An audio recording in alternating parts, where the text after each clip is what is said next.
feeling for Rotherham United. One's got round the back, and Richard Wood has done it again. It's done. It's Georgie Kelly. Do me a favour, drop me off in Rotherham.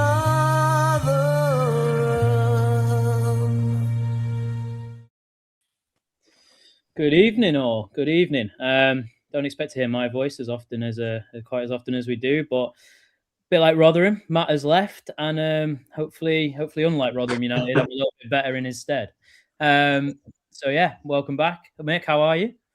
Yeah, I'm all good, mate. I'm all good. I'm celebrating some football today because nobody wants to know. I know nobody cares. I do. Matt cares. Hammarby have got through to the Swedish Cup final today, so we're all happy. Kind of football, kind of. Well, yeah, you got to look at any kind of positives now, right? I don't support Rotherham anymore. They're not my first team. Rotherham are my second team. It was a matter of time. It was only a matter of time. Exactly. Hi, Scott. Welcome back. Hi, Tom. Thanks for having me. Cheers. Yeah, of course. And Andrew, back again. You helped out last time Matt was away, and now the reins have been drafted to me. I know what the pressure's like. It weighs heavy, Tom. It weighs very. I know. Like you were saying, scribbling notes during the game. I've never paid more attention in life. Brilliant. Good to see you all back. And Matt usually does the sort of comments, and I think Mick's in charge of it today. So if your comment gets brushed over, blame it on Mick, not myself. It'll be my fault. But back again and back talking about another Rotherham United defeat. Only 3 goals this time, I guess. But look, it was, for me personally, a muchness of a game. It was a very, very, very nothing in it, really. I think it was a pretty drab game. But I'll start off with you, Mick, with the first 15 minutes before their goal. It wasn't amazing. It wasn't bad, but it was okay, wasn't it? It was all right. Yeah. It was pretty much what we had for most of the season, weren't it? Just kind of a lot of huffing and puffing, and I mean we were well on top in possession points. I can't believe we didn't get any points for winning possession, but we just no real cutting edge, edge at all. And I know if anybody's watched the post match or read the comments of the post match, seem to have triggered quite a lot of Lincoln fans, which is great fun, by saying that they weren't particularly that good.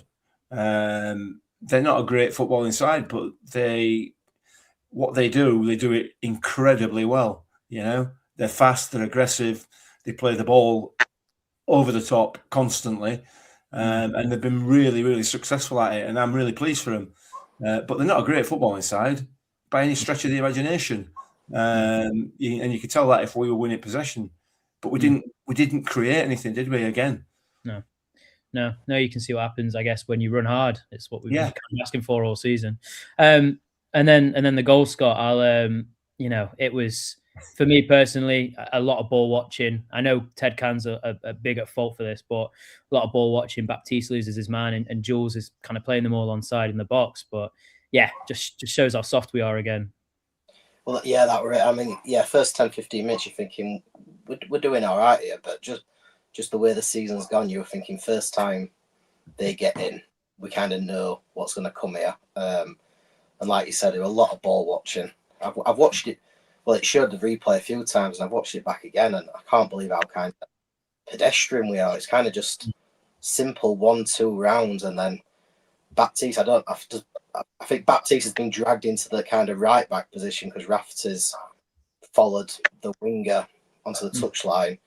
I presume Baptiste, he can't see what's next to him. I think he's presuming he's going to pull out wide because he's took a step out to his right and just left a complete wide space for the through ball. I think Cam a little bit unlucky. I mean, the guy's drilled it. He's not gone for anything either. He's gone to just lever it as hard as he can. And I think Cam's a bit unlucky that he's got an hand. Did he get a foot or a hand? It's ricocheted back off his body onto his body and gone in, hasn't it? I mean, it could have gone anywhere, but I kind of just sums up how I looked on it at a minute. Yeah, it does. And But I mean, and massively unlike Rotherham United, we sort of rejuvenated a little bit after that goal, Andrew, and you know, shouts of a penalty, Rafferty back post. We were again sort of in the game, similar to those first 15 minutes. Lee Clark didn't think it was a penalty, but you know, Mick thinks it was. What do you think about that, Andrew? I think it'd have been a very soft penalty, but if it's in middle of the park, it's given, in it. You know, it's a push on his back. It affects his balance. Yeah. So, but going back to the original point, one thing I noticed throughout the game, really, that as I guess the heads went to some extent, but we continued to play with the ball and we continued to pass it. And I think for the first time in ages, we had the most possession of the two teams. And I don't think it massively knocked our confidence. I mean, it's just we're so bloody used to it now that conceding goals, that it's just the norm, isn't it? But we did show a signs of life, didn't we? After that first goal, Rafferty should have buried that. I said should have buried it. It weren't like it were easy, but you'd expect coming in essentially a free header at far post. You want to get it on target. So yeah, I think there were signs of life, which recent games when we've gone 1-0 down, that's it, heads have gone, and they've just shown nothing. They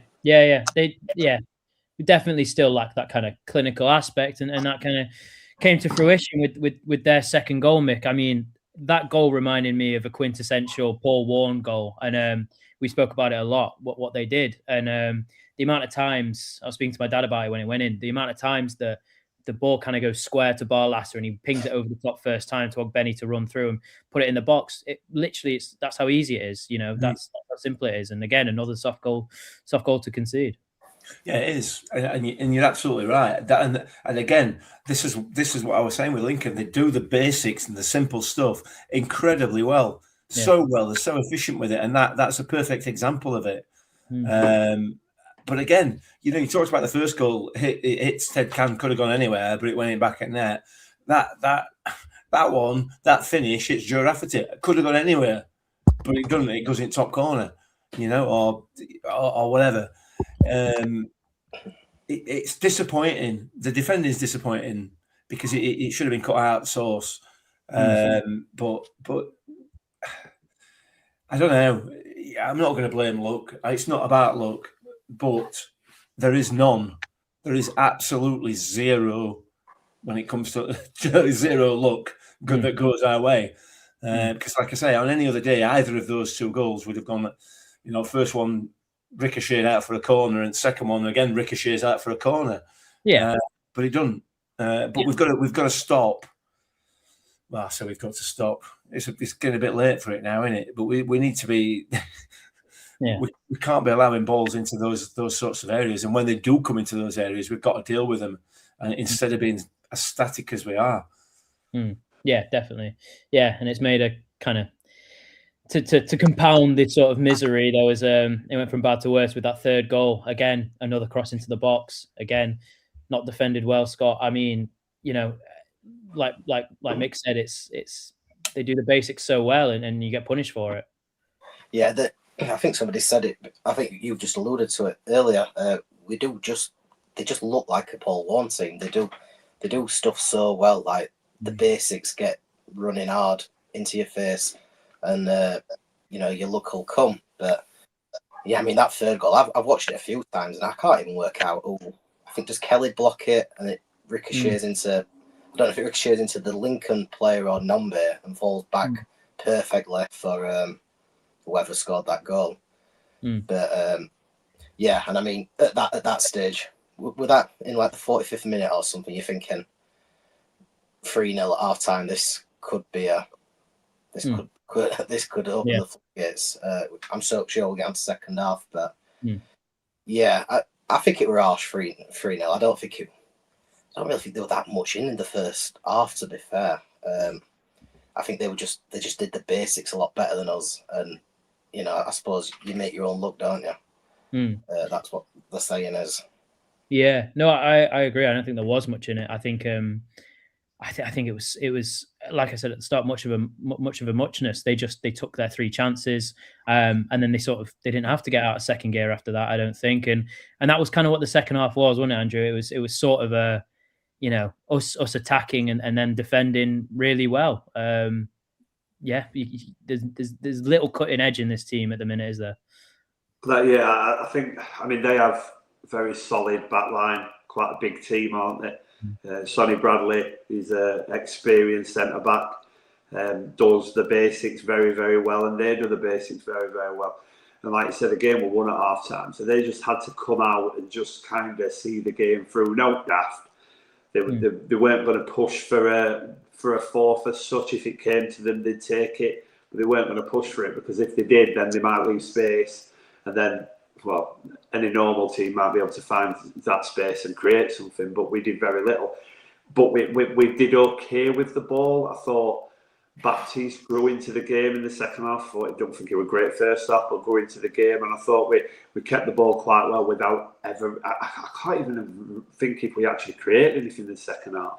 Very little. We had that one chance with Rafferty, and I'm unsure if we created a great deal. I thought we were very toothless in attack. Maybe that final ball decision wasn't quite right, and then it seemed like Nombe and I think I don't know when what war went off, but the front two just were a bit sort of anonymous, really. Ayres came on, and Ayres played like a young lad who's not played a great deal of League One football. Yeah, no, and I don't know. We've kind of spoken about that move, and him coming back with 5 goals in 9 games, I think is good for the lad, but yeah, it's for me, I don't know. It's a strange decision. With 2 weeks off now, you're getting players back from injury. It's a strange decision for me. But Mick, look, like Andrew said, it's that there was no real chances created, and as Steve alluded to earlier in the comments, you've got players such as starting in that second half, Nombe, Benson, Watmore, Biancheri. You've got quality players in there, and we're still not creating. We're still not cutthroat. We're lacking a lot of oomph in that top end of the pitch. And Lincoln defended well, yeah, but a lot of that is down to how poor we sort of went forward. Yeah, it is. It is. I felt yesterday we were a little bit better on the ball, and the movement off the ball when we were in possession was better. There were some nice little passages of play, but again, like you've just said there, it's not really going forward. It's nice little passages of play in the build-up, but there's no final ball, and then you bring Josh Ayres on, and I don't want to look. He's a young lad. But he lacks a huge amount of pace. He really does lack pace, and if you're not going to put the ball in the box when you bring on a 6'2" striker, which we didn't, there's no point bringing him on, because with the greatest respect to him, he's not really got a great deal else. And I had that great finish at Salford and everything else, but he's a striker who needs the ball on his head in the box. That's and we didn't even get close to getting the ball in the box. So I don't really know where we go from here, quite frankly, in terms of any sort of creativity, creating any openings. It's just not happening, and I ain't got a clue, honestly, how it's if it's going to change, and the way this season's gone, it suggests it's not going to change, doesn't it? Really? No, you're right, and a game 2 games ago, you were thinking, yeah, it's a difficult task. It's borderline miracle work now for Lee Clark, and as Paula and Tom have mentioned in the comments, Scott, it seems deflated. It seems flat. The players seem a little flat when they concede. There's no oomph about it. There's no, we got a little bit of rejuvenation after their first goal, but again, that second half, you should be firing at them, but there was nothing. It was flat. It was as Mick said, little nice touches, good movement off the ball at times, but they seem like they're content with going down. Yeah, to me, speaking as a fan in it, and it's bad, I was kind of just thinking, I know we're not at the stage where we can write games off, but I'm kind of looking at this game thinking, this is the last thing we need, really. Like, with this break afterwards, I think that our big games now is your Stevenage, and the next, this, I kind of weren't even that excited for the game yesterday. I was thinking, let's just get this game out of the way and kind of limit the damage. And yeah, I think maybe the players were a bit like that. You know, we shouldn't. We've said all season this league is poor, so we shouldn't really be going into a game kind of defeated before we started. But speaking as a fan, I would kind of just a bit like, unless we can hold on for a 0-0 or somehow get a lucky goal and get a 1-0, I just cannot see how we, based on form and the fact that Lee Clark's had, did he say 1 hour, but 1 day or whatever with the team. Yeah. You know, this is still the same team that's lost whatever 12 out of the last 16 games or something like that, to go to a Lincoln team that's just beat Cardiff a couple of weeks ago. They're flying at the top. They're everybody knows the job. They're scoring goals. They're solid. I think maybe the players were just a bit kind of my mindset, and I was thinking, let's just get this game out of the way and let's get cracking now. We're on the training ground and see what we can do in this last 8 games. Yeah, and that's what it is, you know, Andrew. You've got less than 2 weeks for Stevenage. That's time for injured players to come back. From the reports, it seems like there's a half dozen players coming back. You know, Hall, Coletta, Spence, Douglas. You know, all these big players who haven't been a part of the last 10 games, who haven't been a part of that kind of rot.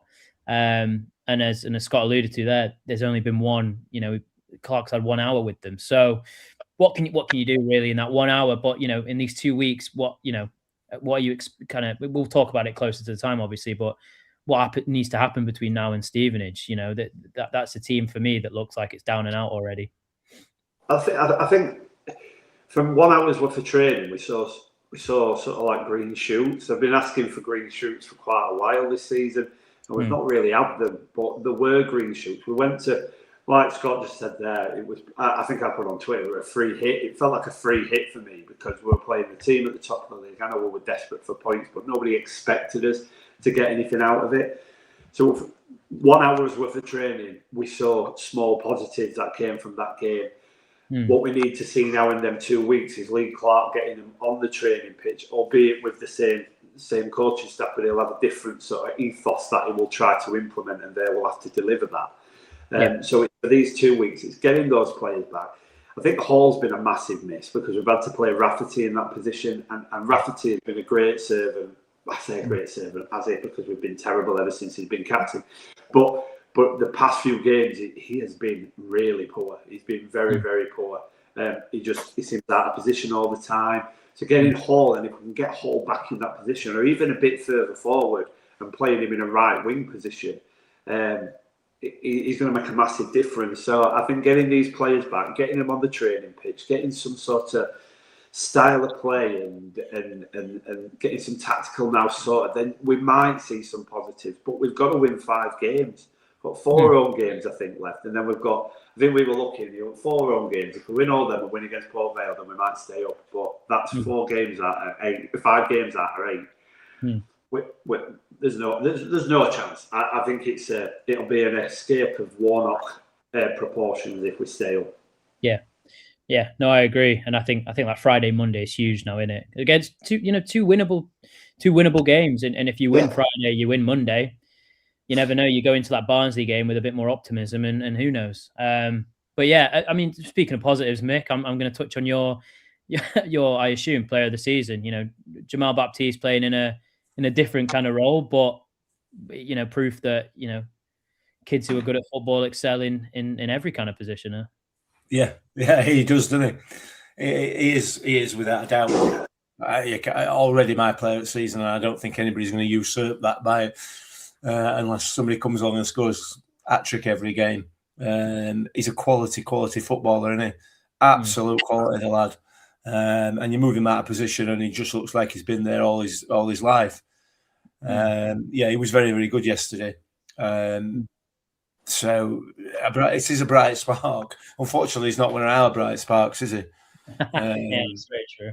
But, yeah, I don't know. I mean, the thing for me, and I know I get slated for this in comments, and I get slated everywhere else. There's some quality footballers in this side. Yeah. Without a doubt, there are some quality footballers, but the quality individuals, and you can't have that. You can't have that. That's got that, and that's down to the management. It's down to the coaching. It's massively disappointing when we've gone down before. For me, certainly from this league rather than Championship, not necessarily from Championship, but we've had shocking teams with shocking players. That is not the case this time. In my opinion, we've got a shocking team. There's no doubt about it, because we're third bottom and 6 points adrift. But they're not shocking players, not all of them by any stretch, in my view. Nick, do you feel that? I think Matt alluded to it. I don't know if it's the last pod or pod before, but he signed the wrong players. We signed the players that we're expecting for a mid-table, such as till at the playoffs. And it feels to me like these players are just not up for a scrap. If we were winning games and we were playing fluid football, then your Marthas and the like of sort of that, then they'd probably fit in Bianchieri, exactly, players like that. They'd probably be okay, but they're just not scrappers. We've got a couple in there who are probably you'd expect more of, like your Jules and your Raffertys that I'd expect in a relegation battle to step up, and they just haven't. And I just think we've got the wrong type of players for the position that we're in. Yeah, and I think you look at Duncan Watmore, who didn't want to come, who wants to play somewhere else, and everything else. He's up for fight. He's absolutely up for scrap, but he's an experienced player. But like you said, you've talked about Rafferty there. So is he, and for whatever reason, he's just not performing. I don't know. You look at some of the comments, and I mean, it moves us pretty much into what Jerry's saying here. What do we realistically think of chances of survival on watching Lincoln was like watching us a few seasons ago, and that's what you said earlier on, Tom. Yeah. Oh, 100%. It's it was almost night and day between what we've seen all season and Lincoln. And I'll get slated for it as much as Mick would. They were not world beaters. Not, when in that side a few years ago, we had players that went on and were championship regulars, played in the Prem. We had some real good players. I don't see many of their players with that much quality, but what they did do was they ran hard, they ran for each other, they were determined, they dug in, they were solid, they headed everything, battled everything, and they didn't give you a second on the ball. And they're 22 unbeaten now, I believe. So that is literally all you have to do in this league. You just have to run hard, and you have to want the game more than the opposition. And I hate to go back to Hampshire so soon after, but coming into this league, that's what you should have known. You should have known that if you run harder than the opposition, then you win games and you compete, and chances like that happen. And that's not a fluke that Lincoln are top of the table. They deserve it. They outwardly deserve it, and that's where their quality shines through. If only we sort of could do the same, could emulate the same, because it's how simple this league is, in better terms. But yeah, it's kind of depressing to watch. I was sort of watching that game, a red and white team play how we sort of saw it week in, week out 3-4 years ago, and it gave me the wrong kind of nostalgia. So a little bit unfortunate, but yeah, that's the best that we can do, really, isn't it? That's you employ Matt Hampshire, and that's exactly what I anticipated would happen. Yeah, the way we were beaten yesterday was the way I expected us to play, and there's been absolutely zero evidence of that all season at any point, unless anybody can remember something. I can't. No, and Scott. I mean, we've got Woody in the squad. He's in the coaching team. We've got Tong who's in that periphery. We've got Hampshire who's part of that warning squad. We've got people who've been there and done it, and still the message isn't coming across. Still, there's no intent or desire or fitness there, really. So it's frustrating. It's just a needless relegation, really. Yeah, that's the one thing. Like, I'm sure kind of said it were going to guarantee, weren't it, that we'd be. I can't remember how I worded it, but it'd be a Rotherham United would be you know, DNA. desire and commitment. And yeah, I don't think we've looked fit. Well, you know, obviously all the players that are getting injured, but the 11 players that are on the pitch, I think after 60, 70 minutes, I don't think we look very fit. And I'm not really sure what the identity I'm sure I've tried to do with this team. It clearly we're going to try and do like a Warren with a 3-5-2. I suppose it's been a bit unlucky Denzel all being out as long as he did. But you look back at the Warren team and we had Ogbenny and Mikel Miller or Shane Ferguson. We had good wingers. We had a focal point up front, solid Wood, Wes Harding and Icky at back. And the players that we've recruited, like you say, it's as if somehow we thought we were just going to get this mid-table quite comfortably, and then these players with another year's experience would then kick on. But it's not as easy as that, is it? To get to this mid-table, you need to earn the mid-table first, and that's what we've not really been able to do with this team, because kind of as soon as we've had a bit of a setback because of the inexperience, they've not been able to deal with that.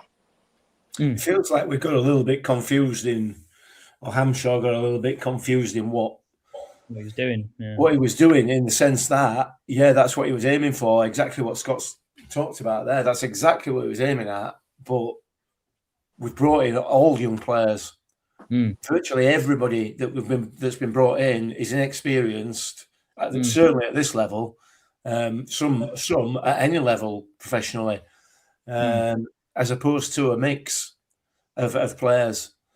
I don't know where I'm going with that, really. It just feels that Mike's hit the nail on the head, and he's right. Who cares if there's quality or not? Well, I do, so I don't agree with that bit.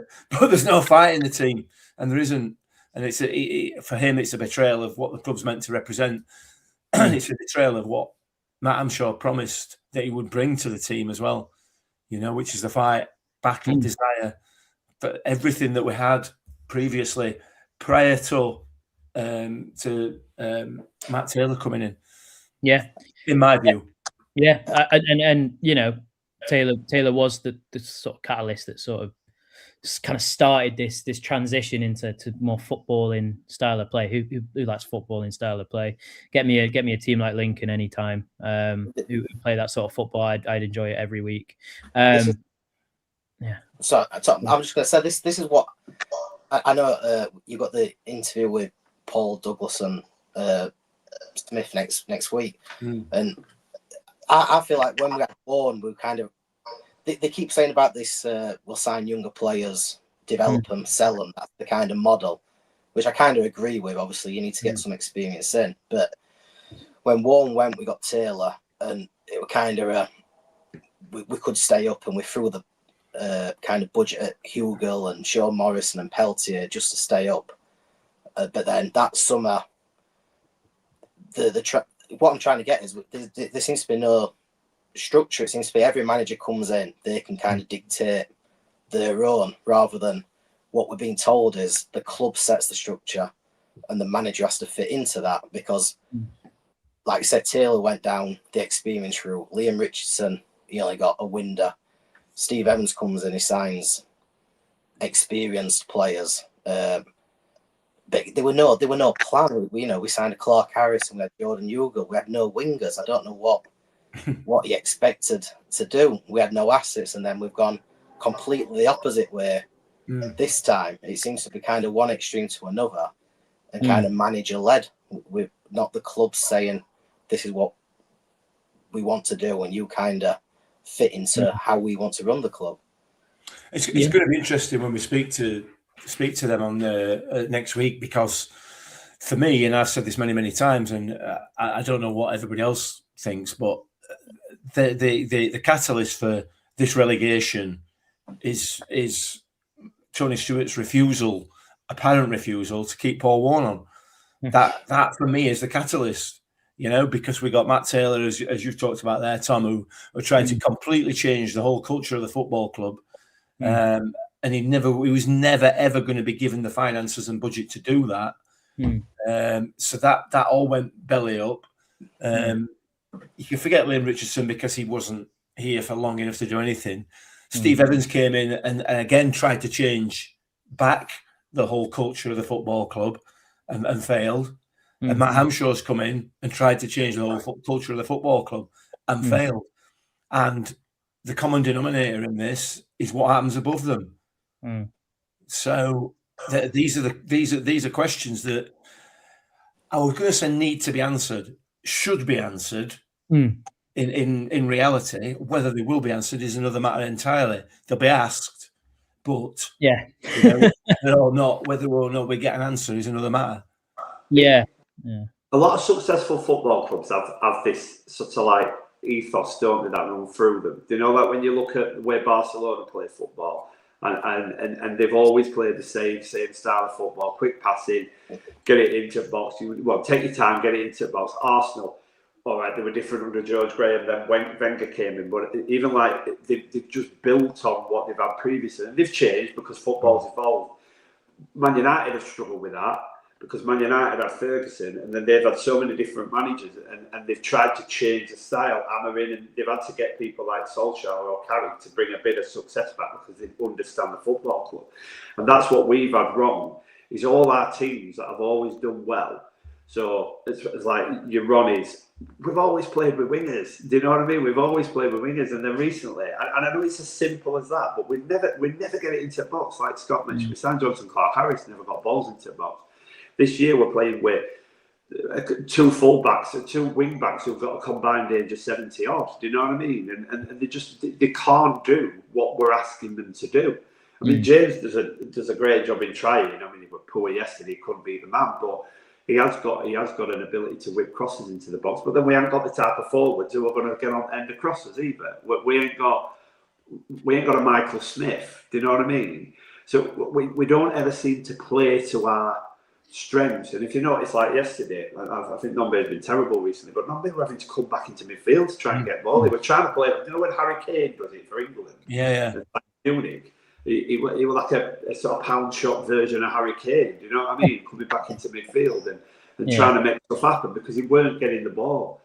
And it seems like we've past few years we've just kind of bungled along trying to find a way to win football games, and we've lost the identity under Warmwood that we were a big, strong, direct football team. And direct don't mean long ball, it just means getting it forward as soon as possible. And that's what we used to do. Channels, Smithy, late in, Crooksy would follow in and score.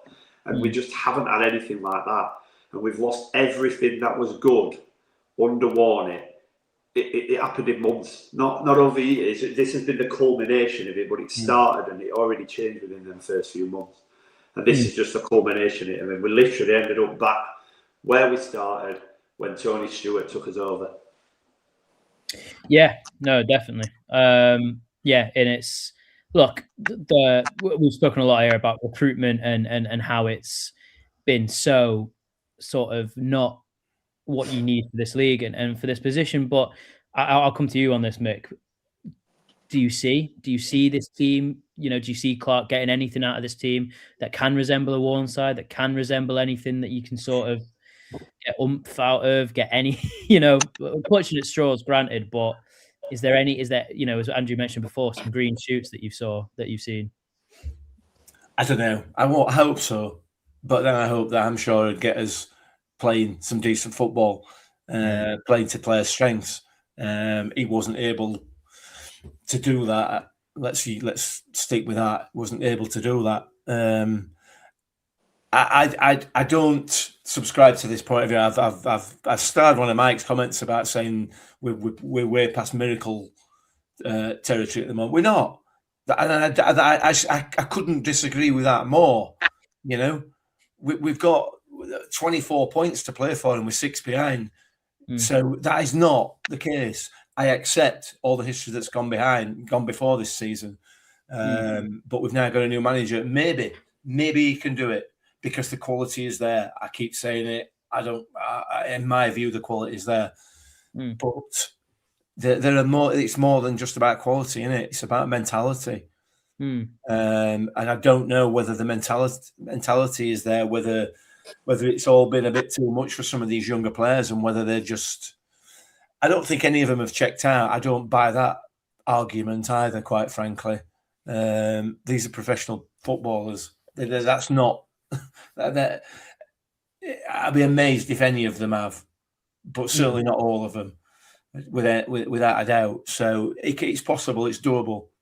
It's highly doable at the moment. Lose 2 more games and it's not. You know, but I don't know. I think we don't know, do we? Lee Clark's been out of football for 6, 7, 8 years, whatever it is. Can he do it? Maybe. I know he's had other issues off away from the footballing side, so that's possibly why he's not been coaching. But you've got to hope that he can. That's all you can do in it at this point. That's what we're left with. Yeah, no, absolutely, and I'll give him a fair shot. I'll give him a run for his money. But yeah, Scott, it's pretty dire straits, and I don't want to touch on this kind of topic that I guess we've been going on all season. And in Clark's first training session, if you have a look at the pictures of the over the top, there's 13 players. There's 13, I think 12, 13 players he's working with in that first training session. It'd be remiss not to mention that in 2 weeks he is going to get 5, 6 players back that are first team quality. And as Mick says, you're not, this league's crap. This league is really bad, and you can beat anyone in this league. So I don't think we should rule each other out. But as I asked Andrew before, do you see it getting better, or are you in the same camp as what Millers fans? Bit like a Mick McCarthy, isn't it? It can't get any worse. But it can't. Oh yeah. No, I don't think it can get any worse. If you're asking me, do I think we're going to be going down? Then I would say yes. But the next game at home, Stevenage, you kind of just got to win the next game. With 6 points, is it 6.7 effectively with goal difference? Our goal difference. Bad. I was just trying to have a quick look at the fixtures, like who we're playing, because I know we're not playing next week, but there will be some games. But if it's still 6 points, you win the next game, and if results go for you, it gets to 3 points, and then we're going to Port Vale on Tuesday now. People it can all flip round really quickly, can't it? Really, if it's 3 or 4 points after Stevenage, you're going into Port Vale match full of hope. I think Stevenage for me is the big one. I think that's that they're all pretty much must win now, but especially the home games, because we need 5 wins. And what we're like away, we need to be getting hitting the points at home. So I think Stevenage it's make or break now. I think if we don't beat Stevenage, then we're down for me, 100%. Yeah. I would say we're 70-30 down as it is, but I would say we're 100% down if we don't beat Stevenage. Yeah, and it'd be ironic for a former Miller legend to kind of do that. Yeah, Andrew. I mean, it's as I keep saying, it's kind of dire at the minute, but the green shoots I kind of see coming back is Dan Gore played again. Benson's kind of finding his form. Watmore, as Mick said, is kind of in that groove, I'd say. And in that second half, it wasn't. We defended okay. We're not great. We attacked with a bit of fluidity. Again, not great. There is something there. I think it's just, again, too little, too late. And we've kind of put ourselves in this mess at this point. Yeah, I mean, it's not these last 8 games that'll get us relegated, is it? It's the performances before, and that's put us in this position. So all we can do is we can get out there and try and win some football matches. Like Mick said, there's 24 points to play for.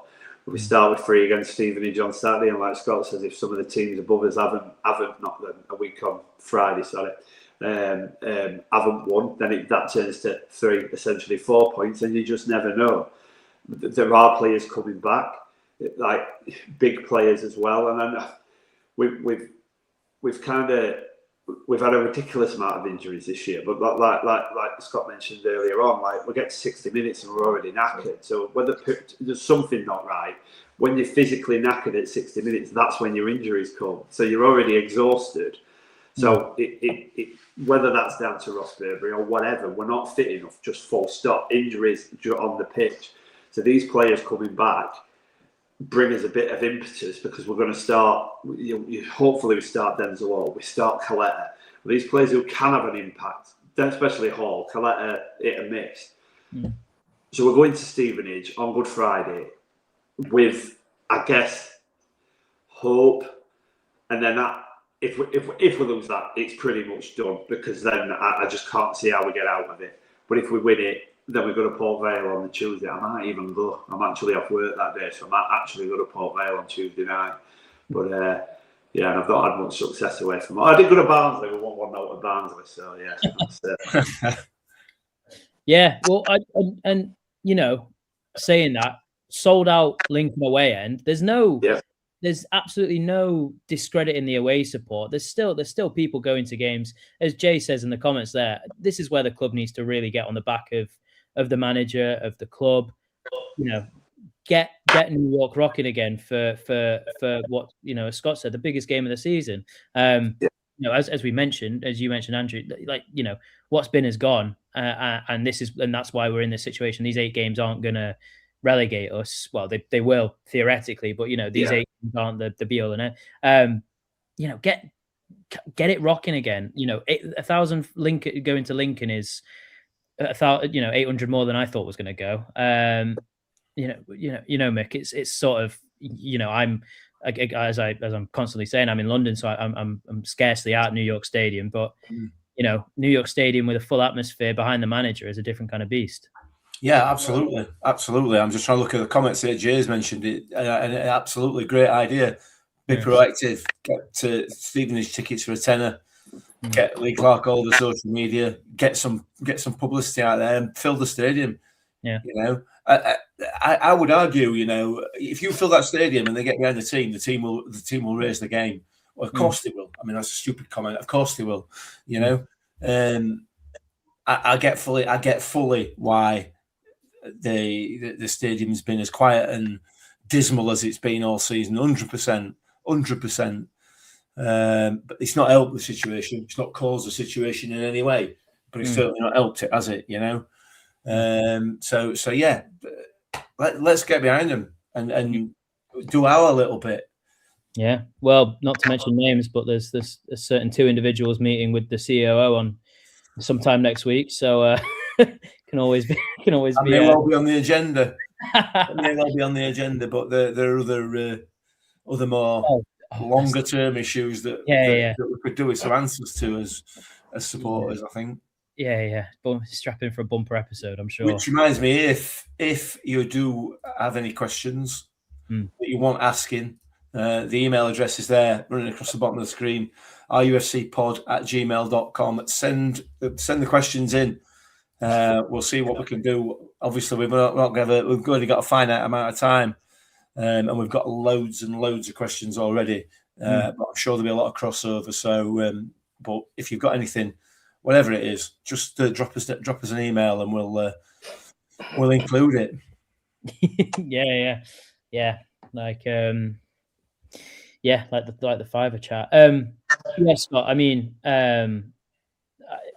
again, Stevenage is not going to be an easy game. As I've mentioned before, we'll probably discuss it closer to the time, but they play, from what I remember and what you kind of sense from their style of play, a lot like Lincoln, in your face, physical.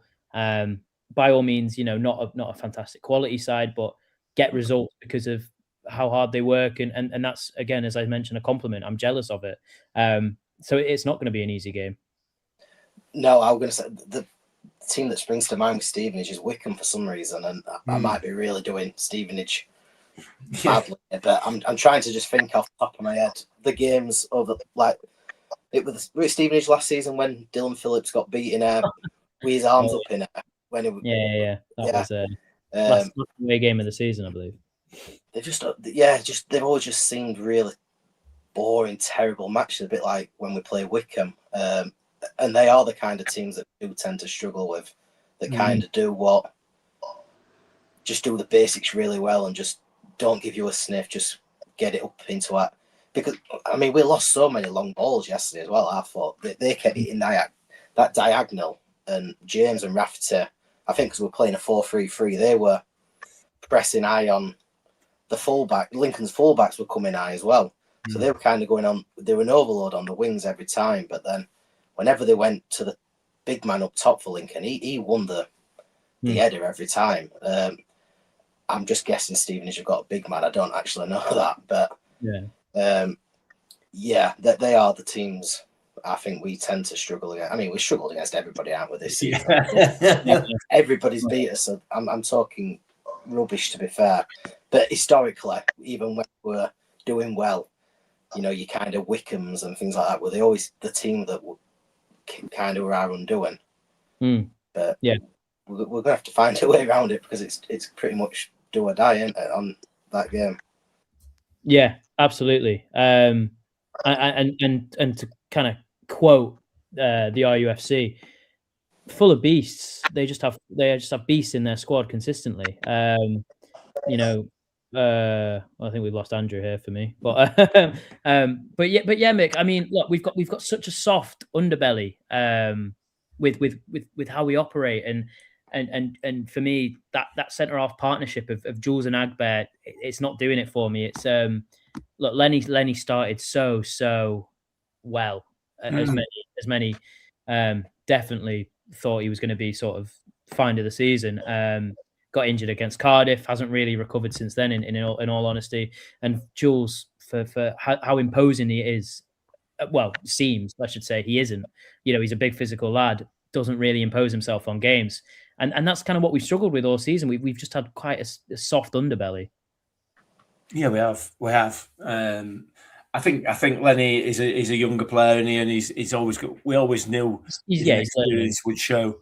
And I think come the future, I think he will be a quality centre half. He's a young lad. He's got a lot of learning to do. Jules, on the other hand, he's far more experienced and has been a bit disappointing. Yeah, he has good games. He has good games where he is absolutely that dominant centre half, and then other games where he kind of ends up having a bit of a brain fart and trying to run out with the ball and losing it and running himself up a blind alley and what have you. So, the thing is, though, Tom, it's been consistency of personnel in any position all season that's been the problem. You know, if you could have had a settled midfield or a settled front line or even a settled back line, when we did have a settled back line, you know, with Douglas, sorry, and Rafferty and Baptiste, we went on a 9-game unbeaten run. Yeah. And we were able to, but we'd still, even at that point, I don't think, and correct me if I'm wrong, I don't think at any point this season have we named an unchanged side. No, and that leads into the issue with injuries. No. And it's that's a massive issue. Another issue, you know, to compound all the other issues that we've had. So, you know, and the injury one's embarrassing. Yeah. But having said that, if you don't employ a first team physio, what do you expect? Oh yeah. It's more than ever. You know, and that's certainly something I want to know the answer to. Yeah. If you're going to advertise for a first team physio on minimum wage or less than, what do you expect? You're a joke. You're an absolute joke. Yeah. Yeah. So, and hopefully we get the answers to that next week. We'll find out. But yeah, Andrew, and you know, if you don't, you know, if you don't concede, maybe you don't lose. But likewise, if you don't score, you don't win, and football's as simple as that. And I think in that 9-game run, what we were waiting for was a Sam Nombe to come back. And as you alluded to before, he's not been himself, has he? No, there's almost like he was trying too hard at one point, and then there were a couple of times yesterday, over the past few weeks, where he's had the ball and he's not released it quick enough. I think Harry Gray is guilty of that as well. So is that is that because he don't feel like anyone's on his wavelength, or he just think, well, I almost swore then, sod it, I'll do it myself. Do you know what I mean? I've seen a few people say he's checked out. he's probably going to move in summer, but he doesn't strike me as a player who would check out. I just think and he may well be carrying an injury as well. I mean, he may as well. Everybody else has. So it's not like it'd be unusual, but he just doesn't feel like the Sam Nombe from earlier on in the season before he got injured early doors and he came back and he looked lively. As form seemed to coincide with Nombe playing well, and he's come back and we just haven't picked back up. He just doesn't feel like that player, and I guess one thing that won't help matters is because he's not scoring goals, and we're not scoring goals. He's not the reason we're going to get relegated. We're going to get relegated, and he's not playing well. We'll lose value on him. We'll be a League Two team, so naturally that takes a few quid off it, and he's not exactly set the world on fire, has it? So we're not going to get anywhere near what we would expect it to have got at the beginning of the season if we sold him. Yeah, no, I agree, and with players like Denzel Hall and Johnny Martha, players that you're looking to sell in January for close to millions, whether that's right or wrong, a half really, and but Andrew's right, Scott. I mean, you can't, for as tough as it's been for Sam Nombe, maybe we haven't been playing to his strengths. Maybe he's got off the boil a little bit. No one else is really picking up those pieces. I think last time I checked, Nombe's on 9 goals, and I think second and third top goal scorer are Denzel Hall and Joe Rafferty on 3 each. So, it's we brought in Gray, Biancheri, Watmore, players to score goals, and it hasn't happened. So, as much as you can say, Nombe hasn't been excellent, hasn't been up to his usual standards. No one else has kind of been in there to pick up the pieces. No, we like I say, I'm not sure what really our system's been all season. I mean, Nombe missed pretty much most of the first half of the season, and we had Hugill up top, and everyone's got an opinion on Hugill, but you think, well, we've got Hugill up top, we're going to change to suit Hugill. We can't play if we were set up for Sam Nombe, we can't now expect to play the same with a Jordan Hugill, but I just don't think we've really had a set way of playing all season, and I think that's the main thing that Clark's got a busy 2 weeks, to be fair, because we can't stop conceding goals and we can't score goals, so he's going to be a miracle worker. So he's got his hands tied with this, but he's somehow got to. Yeah, we've got to start scoring goals, and how we start scoring them. I'm not sure, because we don't really get the ball in the box, and Nombe and Harry Gray and whatever, they're not the type of strikers really to feed off crosses. I wouldn't have thought they'd be more like your knockdowns. But yeah, I mean that's something Lee Clark's got to work out on. Yeah, he does, Mick, and quick, and you can talk about recruitment and whatnot, but when you mentioned Jordan Hugill, it's interesting because we started the season with Nombe, Hugill, Atete, and Sheriff, as you said, it's kind of 4 strikers, and now we've got Nombe, Biancheri, Gray, and Watmore as your 4 strikers. Completely different kind of kettle of fish, in regards to your player types. It was the big. I'm not saying these players were going to work for us ever, but they're completely different players. Are we still in that system of playing to those players' strengths when we've got players with completely different strengths? Yeah. Well, it's changed. Isn't it? We've changed completely, because essentially you had three big men in Nombe to start the season, and now we've got 4 little men. Yeah. Not really a great deal of planning in that, is there? No. It would seem. I mean, you can't account for the fact that. Well, I suppose you could account for the fact that Tete were going to be injured, because he's a bit like Josh Benson, isn't he? He's going to injure himself coming downstairs for his cup of tea in the morning. Risk. Yeah, absolutely. And Sharif, again, seems to be another player that was quite injury prone. I don't know how he's doing since he's gone wherever it is he's gone, but certainly with us, he was constantly injured. Hugill was never injured up until when he was, but didn't really make an impact, did he? And then Sam Nombe spent his first half of the season out fully with his with a hamstring or whatever. So everything changes. I don't know. I don't know what the plan were, mate. No, I genuinely don't, and it makes it so disappointing. It just the whole situation, the whole scenario is just massively frustrating. No, from top to bottom. Well, yeah, and it's frustration. It's pure frustration. Injuries, players not really working out. Thomas Holmes for me is a big one. I've never seen a better player in that Exeter game. Never seen a worse one since. It was complete night and day. And he was that beast. He was that enforcer. Yeah, it was. He was in it, and it never worked. And it never worked. It's you know, it's a tough season when you've gone from plan A to plan B to plan C all the way through to Z, and it not working at any point down the line. Let's have a little bit of fun. Go on. I think, or maybe not. So Deadbeats wants to know. I mean, this has been all over social media today, hasn't it? There's been tears and tears and tears everywhere. What are the thoughts on the comments made by the I Follow commentators by people? For anybody who wasn't, who didn't listen to the commentary on I Follow, there were some comments from Matt Goodwin and from Les Payne when I could stay awake when Les was speaking. Sorry, Les, but it's really difficult. Just commenting on the fact that the fans might be trying to blame somebody else for yesterday's performance. What do we think? So I heard it. Well, I heard it, but then didn't really sort of acknowledge it until everyone went ape shit on Twitter. And to be honest, I thought Matt Goodwin's comment, fair enough. I did think Les Payne's comment were a little bit below the belt.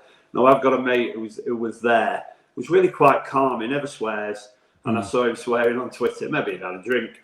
And it obviously wound him up. And he's been down Exeter. He's been here, there and everywhere. Do you know what I mean? It felt below the belt, that. So I can kind of, if you're spending money, chucking money at this terrible football team that we are at the moment, and then one of our sort of people who's got obviously a link to the football club is belittling the supporters' opinion. It felt a bit wrong, if I'm honest, but then maybe I'm being a bit precious. I don't know. Well, I can't remember what Les Payne said, to be honest. So he said, were the away fans going to blame this week or something like that? I'm paraphrasing. Right, got you. I think it said the problems are bigger than Matt Hamshaw, didn't they? Or this isn't a Matt Hamshaw. Yeah, this isn't a Matt Hamshaw problem. Matt Goodwin said, the main commentator, and then Les Payne chirped in with, "We'll see who the away fans blame this week."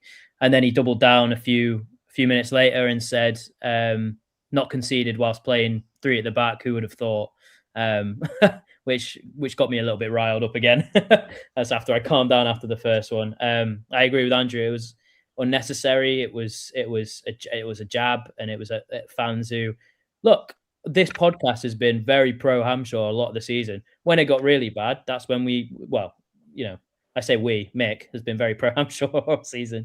And it got to the point where he was indefensible anymore, and the fans turned on him. Some turned on him earlier than others, some didn't, and that's what happens in football.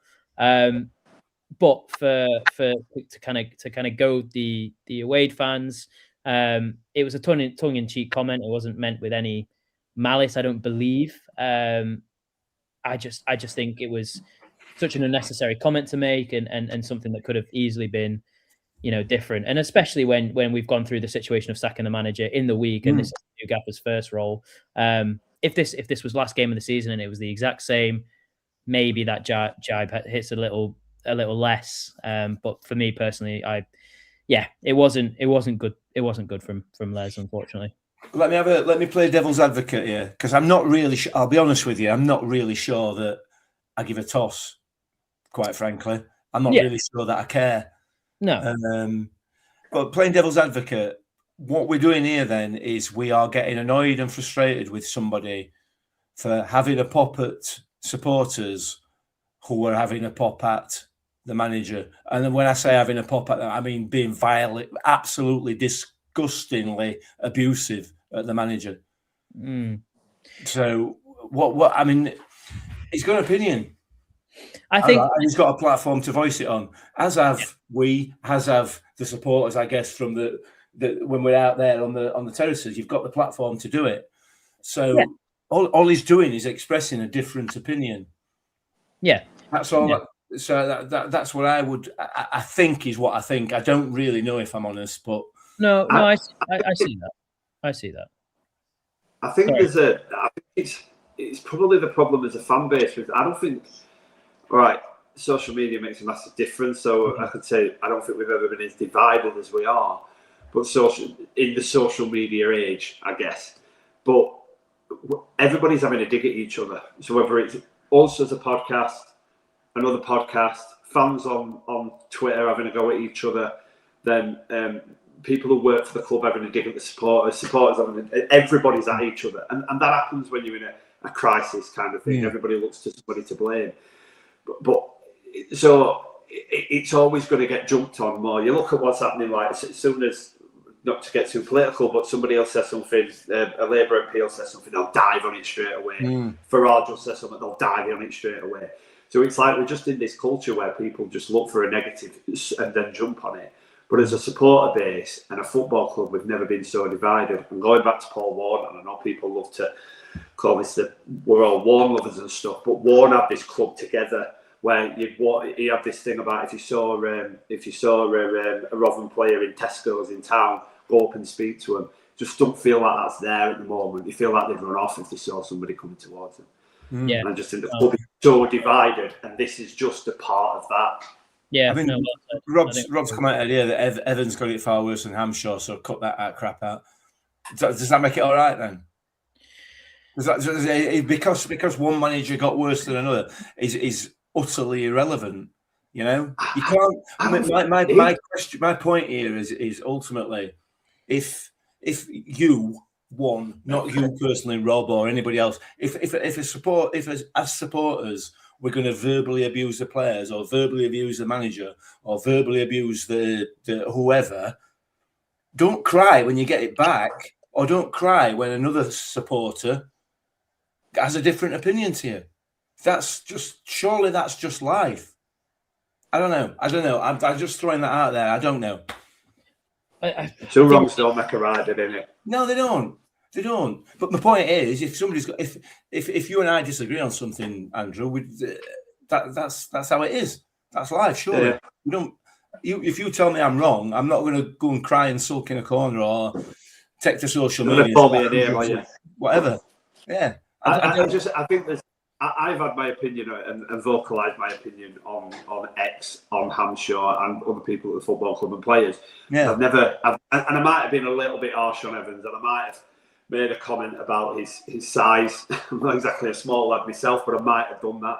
So, but I'm probably wrong for doing that. I shouldn't be making an assumption, but it never overstepped the mark, and I think we've overstepped the mark a little bit more with Hampshire than we ever did with Evans. I personally, that's my opinion. I'm not saying I necessarily disagree with Rob. That's his opinion, but I think there's been more vitriol towards Hampshire than there ever was towards Evans personally. Yeah, and that's just on Twitter. So yeah, well, that's just how it is on there, isn't it? You know, that's just social media, I guess. You can't have an opinion. You're not allowed unless it's the same as mine. Potentially is where we are. It's true. Yeah. And I'm an opinionated bugger, and I sometimes think, I sometimes have to stop myself from responding to things because I just think, I don't know this person from Adam. Why am I getting wound up by somebody who's got an anonymous Twitter profile and might not really exist? It might be a carbon copy of several other people, one other person who's got 5 accounts. You know what I mean? I might be doing it. I might be getting angry at stuff like that, and it just sometimes I just have to step back. And my wife always says, "Stop arguing with people you don't know on Twitter." Yeah, I think it's just because it's come from someone at the club. I think it's that professionalism side. It feels a bit like a dig from the club as opposed from Les Payne as a person. But as Mike said, it's just adding. It's just adding. We can move on from it. Yeah, I think so. Yeah. Well, that's the hour. If anyone else has anything left to say, No. I was sorry. I've jumped in a few times. Just one last thing, and obviously I know you're going on with Paul Douglas and Phil Smith. I just think we need a plan, don't we? We need something from them to say what the hell is happening with this football club, because it just, and I sent that to Matt the other day, like asking for questions. I just feel like we need to know what direction this club is going in, because at the moment it feels like we could go all the way. We could be like, it just feels, and this is catastrophizing the position we're in, but we could do a Scunthorpe, and it just feels like that, because it just doesn't feel like they care. And whether you'll get that from them or they'll play the political answers, which I suspect they probably will, it just feels like we need something to say, this is what we're planning. This is the plan for the football club. Yeah. It feels to me that the eye's been taken off the ball at the top level. And given what's been happening in Tony Stewart's private life, it's not really a surprise. No, it's not, and not necessarily to be criticised. But if that is the case, we need to know. I think as supporters, we deserve to know, or deserve to be given some sort of indication as to how it's going to be addressed. So let's wait and see. Mike's just mentioned deadline for questions.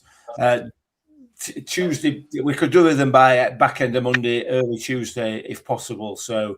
If you have got anything, rufcpod@gmail.com or DM myself or Matt or Discord group as well. I think if you're in the Discord group, you can bang him in there as well. Yeah, absolutely. As you mentioned, there's already quite a few questions, so we will try and get through all of them. I say it's Mick and Matt. I won't be a part of that. So yeah, that'll be sometime next week, and you'll have Matt back hosting as well. I hope I've not offended anyone whilst hosting, and you're back to regular scheduled programming next week. But yeah, no, thank you guys for being on. Thank you, Mick. Thank you, Scott. Thank you, Andrew. Good, Tom. Thank you. Yeah. Well done, Tom. Yeah, good work, mate. A great job. Wonderful. And as always, Mick, you do the buttons. Up the Millers. Up the Millers. Up the Millers. Comes for more. 2 for Jensen, 2 for Rotherham. Shoots! Ravel. Vicious, but brilliant! The sweetest feeling for Rotherham United. What's got round the back? And Richard Wood has done it again! It's done! It's Georgie Kelly! Do me a favor, drop me